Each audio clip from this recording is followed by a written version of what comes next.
So we got an Atari video game. There's so many different games to play. We especially like Space Invaders. Zapping those little devils from outer space. It's fun. A consumer group has just given several games a grade of F for extreme violence against women. A story on video games, which have been hit by a storm of controversy in recent weeks. They've even been banned in some countries as a bad influence on children. As ABC's Bill Greenwood reports, there is a growing concern on Capitol Hill that parents who buy some of those games may not realize just how much violence they're getting.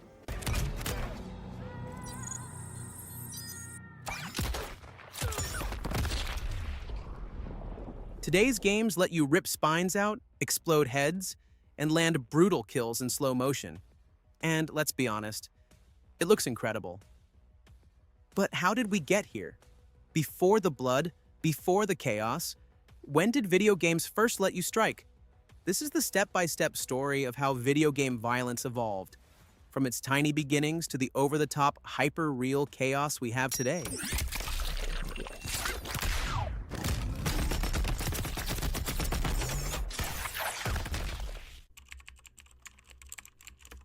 In 1974, Atari dominated the arcade market, but a major problem threatened its success. Exclusive distribution deals meant they could only sell their games to certain partners, limiting their reach and cutting into profits. To get around this, Atari created Key Games, a secret subsidiary disguised as a competitor.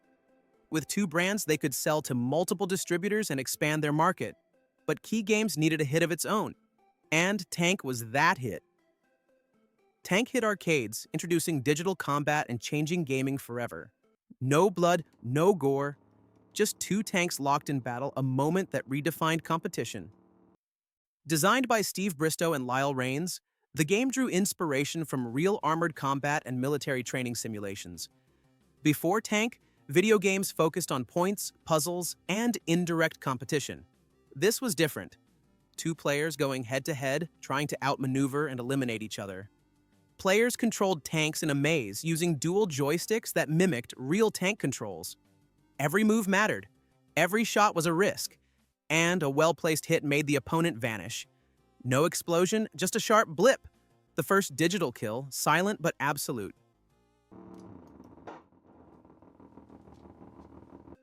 Gamers quickly dubbed it Tank Tag because it wasn't just about shooting. It was about strategy, predicting movements, and striking first. The thrill of elimination was undeniable, proving that combat in games wasn't just engaging, it was addictive. With over 10,000 cabinets sold, Tank became a sensation. Arcades filled with players eager for their next match, drawn in by the tension, the strategy, and the satisfaction of victory. This wasn't just another game.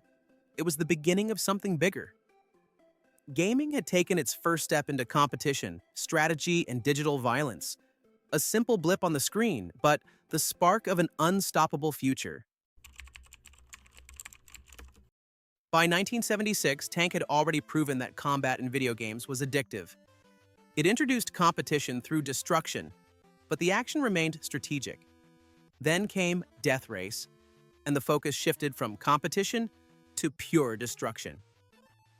Developed by Exidy, Death Race was inspired by the dystopian film Death Race 2000. The year 2000. America is a vast speedway. People line the streets to witness the greatest drivers on earth, where drivers earned points for running over pedestrians. The arcade version simplified the concept. Players controlled a car, aiming to run down small humanoid figures called gremlins. Each hit left a tombstone behind, a stark reminder of destruction. Unlike Tank, Death Race wasn't about dueling an opponent. It had no structured competition. Just a player, a car, and a screen full of targets. The objective was to crush as many as possible. There were no complex mechanics, just acceleration, steering, and impact. The simplicity made it easy to play, and the theme made it impossible to ignore. It's all harmless fun, says the Californian who devised Death Race. Death Race really is fantasy, and nothing more than that. And we don't try to depict anything that really happens in real life. They got little people running around. The object of the game is to run them over. I mean, that's a little sick, but it's fun. But the reaction wasn't just excitement. News outlets and critics questioned the impact of virtual violence. Death Race became the first video game to spark a national debate about morality in gaming. The controversy only fueled its popularity. Exidy saw sales surge, proving that the more people talked about it, the more players wanted in. Death Race marked a shift. Violence was no longer just a byproduct of gameplay, it was now a selling point. From here, video games would only push further. The era of controversial, combat-driven gaming had begun. By the late 70s, video game violence wasn't limited to arcades anymore. It was now in people's homes. And the game that made that shift happen? Space Invaders. Released by Taito in 1978, Space Invaders was simple but addictive. Endless waves of alien enemies marched toward the player. And the only way to survive? Blast every single one before they reach the bottom of the screen. No story, no breaks, just non-stop shooting. In arcades, it was a massive hit. But the biggest shift came when Space Invaders hit the Atari 2600. The Atari video game and Space Invaders. Thanks, Dad. Let's see how long that keeps you amused. For the first time, the thrill of endless shooting wasn't locked inside an arcade. Now, players could bring it home. No quarters, no time limits, just pure personal destruction on their own TV screens. And that changed everything. Before this, video games were a special treat, something you played for a few minutes at an arcade. But now, violence in gaming became part of daily life. Players could practice, improve, and keep shooting for hours. Killing wasn't just for competition anymore, it became a habit. By 1982, video game violence had changed again. It was no longer just about shooting faceless enemies or blasting pixels. Now, violence had a target, a specific victim. And the game that crossed that line? Custer's Revenge. Custer's Revenge is often cited as one of the worst video games ever made, not just for its poor gameplay, but for its deeply offensive content. Unlike other infamous Atari games like E.T., which failed technically, but had some redeeming qualities, Custer's Revenge is indefensible due to its racist, sexist, and exploitative premise. Released in September 1982 by a small company called Mystique, the game was part of a niche market of so-called adult video games. Mystique had already developed other crude, sexualized games, such as Bachelor Party, which reskinned Breakout with pixelated pornographic imagery. However, Custer's Revenge went far beyond bad taste, incorporating rape as a core gameplay mechanic. The game's objective is simple. The player controls a naked, caricatured version of General Custer, dodging arrows to reach a naked Native American woman tied to a post. Once there, players repeatedly press a button to assault her, gaining points with each press before being hit by an arrow. There is no story, variation, or deeper gameplay, just this single, horrifying loop. Despite its disgusting premise, Custer's Revenge sold around 80,000 copies, partly due to controversy stirring marketing. A story on video games, which have been hit by a storm of controversy in recent weeks. They've even been banned in some countries as a bad influence on children. The publishers deliberately baited outrage by inviting women's rights activists and Native American groups to play the game, knowing this would spark protests and generate free publicity. Their tactics worked, as media coverage and criticism helped spread awareness of the game. Definitely is not for children. The one on the left, that's General Custer, wearing nothing more than boots, a hat, and a smile. This was a game changer. Before, video game violence was just about action, shooting enemies and winning battles, but now, it had a specific target, and that changed everything. Violence was no longer just random destruction. It had a purpose, an intention, and most of all, controversy. By the early 90s, video game violence wasn't just controversial, it was about to get bloody. And no game made a bigger impact than...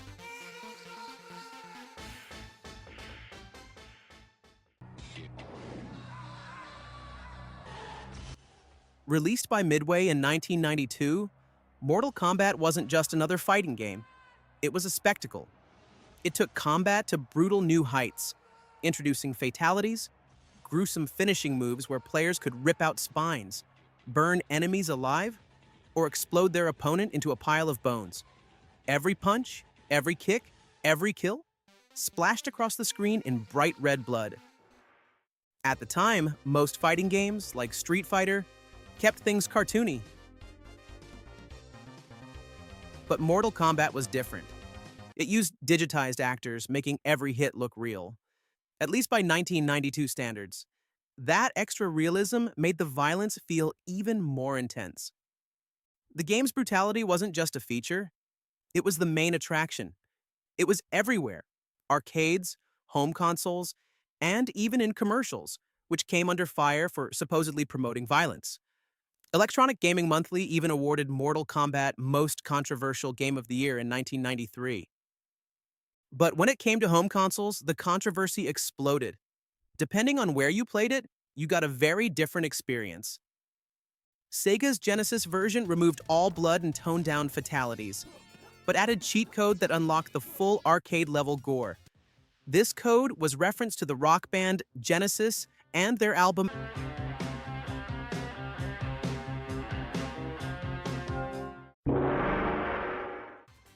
Nintendo, on the other hand, went even further.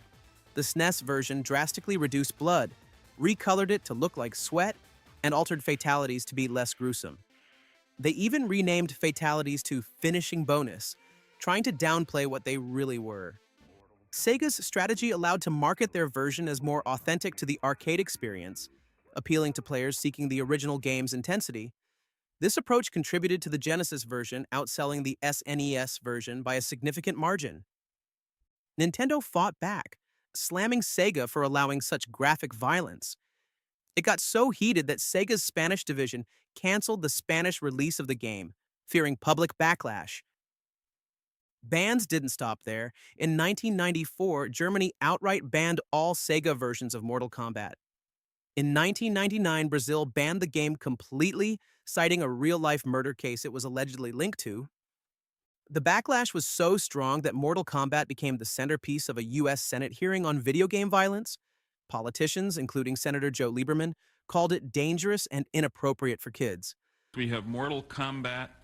When a player wins, the so-called death sequence begins, ripping a heart out to pulling off the head of the opponent with spinal cord attached. As a result, by 1994, the ESRB was created, the video game rating system that still exists today. Mortal Kombat didn't just push the limits of violence, it changed the industry. By the early 90s, video game violence had already gone full gore with Mortal Kombat. But now, it was about to get personal.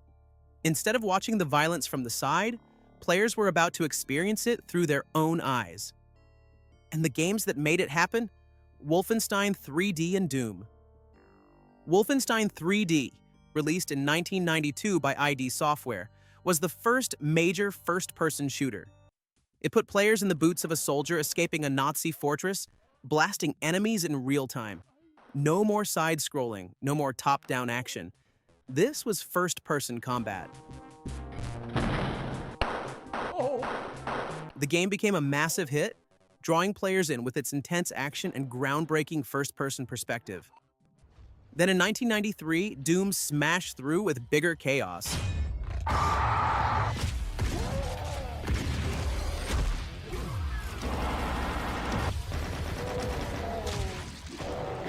You fought hell demons, not Nazis, with huge weapons and fast, brutal action. The gameplay was smooth, the soundtrack rocked.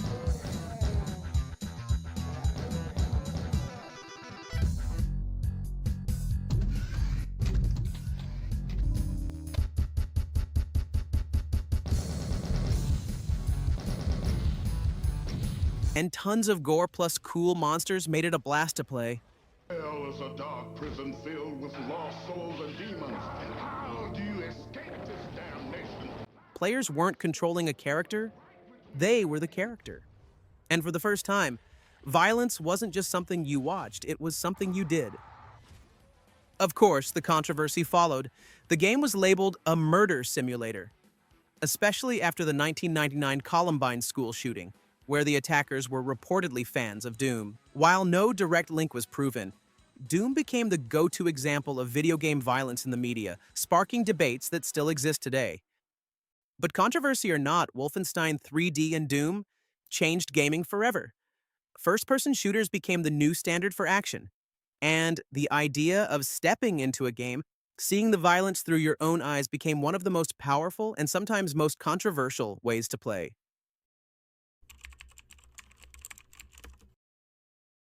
By 1997, video game violence had already evolved beyond first-person shooters. Games like Doom gave players a mission: defeat enemies, survive, and fight with purpose. Then came Carmageddon.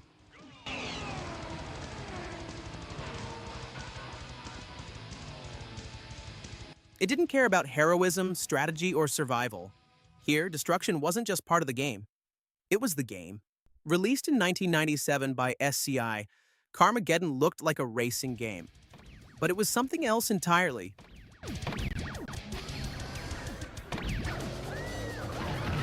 Yeah. Say your prayers. Say your prayers. Say your prayers. Victory wasn't about crossing the finish line first. It was about creating the most destruction possible. The real challenge was turning every race into a battleground of twisted metal and chaos. The real fun was in wrecking rival cars, mowing down pedestrians, and turning every level into a brutal playground of destruction. Blood splattered, bodies crumpled under your wheels. And the most violent kills earned the biggest rewards. Instead of small confined racetracks, Carmageddon featured huge open maps where players could explore freely, looking for destruction wherever they pleased. The vehicle damage system added another layer of fun. Cars didn't just take hits, they crumpled, shattered, and fell apart in real time as the chaos escalated. Police in armored trucks would even chase you down if things got too wild, but that only made the destruction more satisfying. The game's dark humor and over-the-top violence made this game awesome. The heavy metal soundtrack featuring Fear Factory made everything feel even more intense.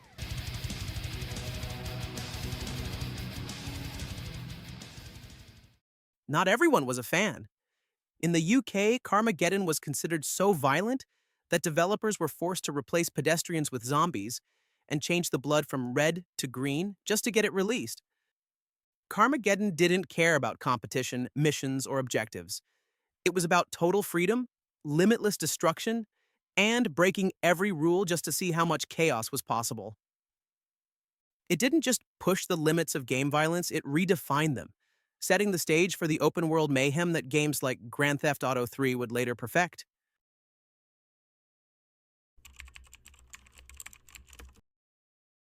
By the late 90s, video game violence had already gone wild. Most developers were playing it safe, adapting existing ideas to 3D games like Tomb Raider and Mario 64 were impressive, but they followed familiar formulas. Then came Grand Theft Auto. In the city, respect is everything. No levels, no restrictions. Just a world where you could do whatever you wanted. And that changed everything. Released in 1997, the first Grand Theft Auto didn't look like much. It was top-down, pixelated, and simple. But the idea of revolutionary that you weren't just completing missions, you could steal cars, run over pedestrians, and cause chaos anywhere, anytime. It was an open world of destruction, and for the first time, players had total control. In 2001, Rockstar North took a bold step by releasing GTA 3, a game that revolutionized open-world gaming.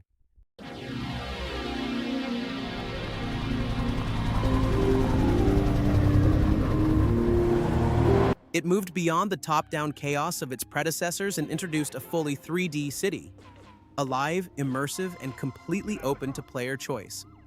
For the first time, players weren't restricted to a set path. They could steal cars, start fights, or create chaos however they wanted.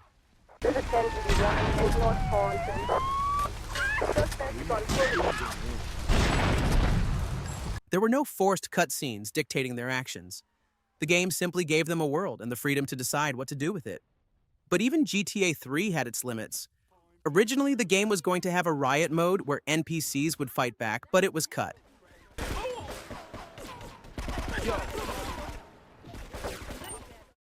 Any deleted content was quickly restored by modders using cheat codes. With GTA 3, violence in games was no longer just about the kills. It was about choice. No rules, no restrictions, just pure freedom to do whatever you wanted. And once players got a taste of that, gaming would never go back. For years, video game violence was about freedom, chaos, and over-the-top action. But as technology advanced, it wasn't just about what players could do, it was about how real it felt.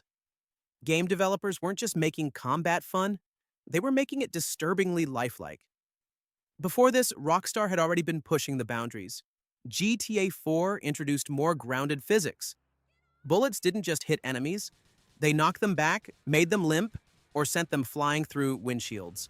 The game was praised for its realistic driving, immersive world, detailed physics, engaging story, dark atmosphere, and memorable protagonist Nico Bellic, making it one of the most immersive and unique entries in the series.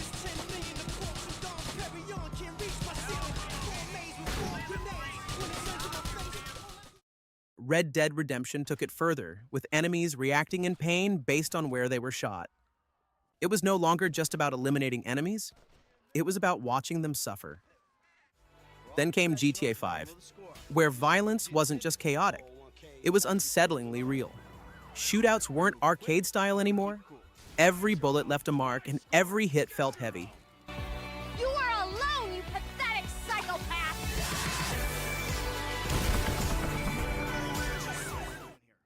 Then there was the infamous torture scene, a mission where players had to pull teeth, electrocute, and waterboard a man.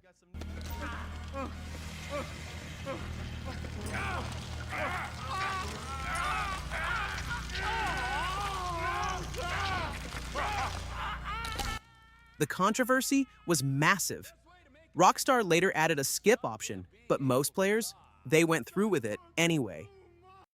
But Rockstar wasn't done yet. In 2018, they took realism to another level with Red Dead Redemption 2. It's over with.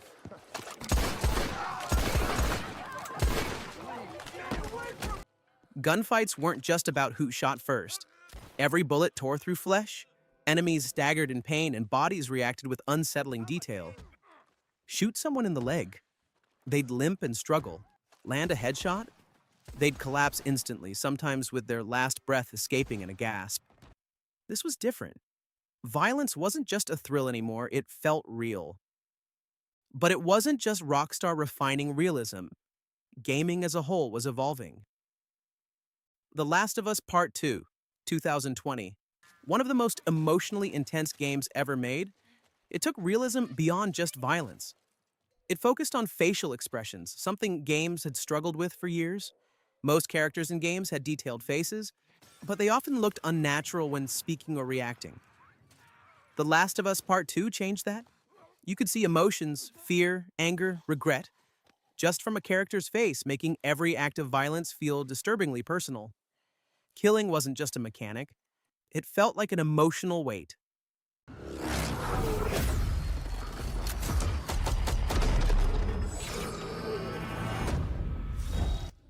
Call of Duty: Modern Warfare. The Call of Duty series had always been known for intense action, but this game took realism to an entirely new level.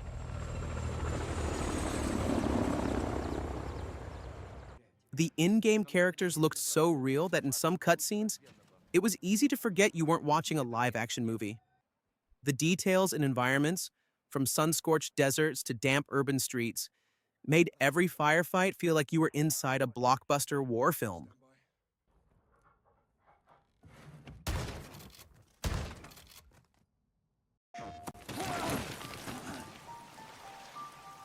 It ain't as simple as it seems. Death Stranding, 2019. From its first trailers, this game shocked players with how real its characters looked. Using advanced scanning technology, it recreated actors like Norman Reedus, Mads Mikkelsen, and Guillermo del Toro with stunning accuracy. Their faces, movements, and expressions felt eerily lifelike. It wasn't just the characters. Its vast, desolate landscapes were hauntingly real, making players feel a deep sense of isolation as they traveled across its world. They've torn us apart.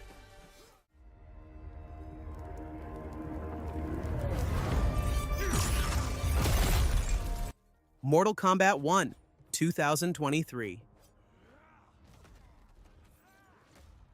If there was one game that proved just how far realistic violence had come, it was Mortal Kombat 1. I have had enough of you. Then go, before I put you down. Fight. The franchise had always been known for over-the-top gore, but now it felt disturbingly real.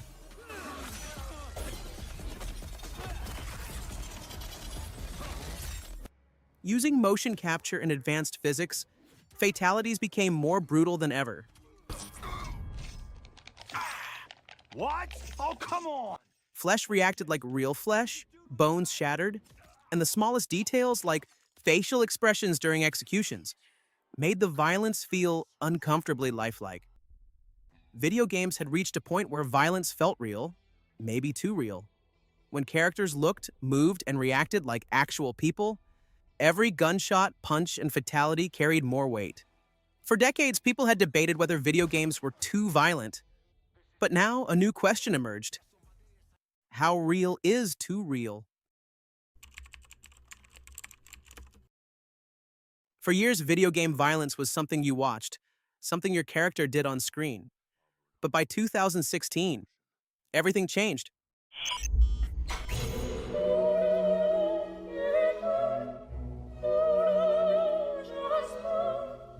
You weren't just controlling the violence anymore, you were inside it. Virtual reality had existed before, but it was clunky, limited, and far from mainstream. It wasn't until Superhot VR that it finally felt good. Fluid, immersive, and intuitive. From that moment, virtual reality gaming wasn't just a gimmick. It was the future. Half-Life Alyx, 2020, took immersion further. Reloading, aiming, and facing enemies felt real. Every encounter demanded precise physical reactions.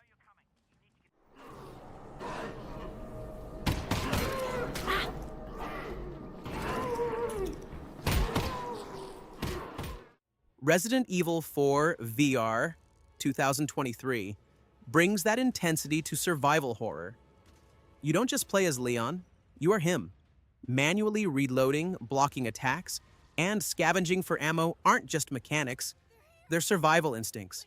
It's them! Watch out! Every fight is physical, every moment more intense. This is a new kind of violence, one that isn't just happening on a screen, but in your own hands. Once players feel this level of realism, there's no going back. Video game violence has evolved from simple pixels to hyper-immersion. The question now, where does it go next?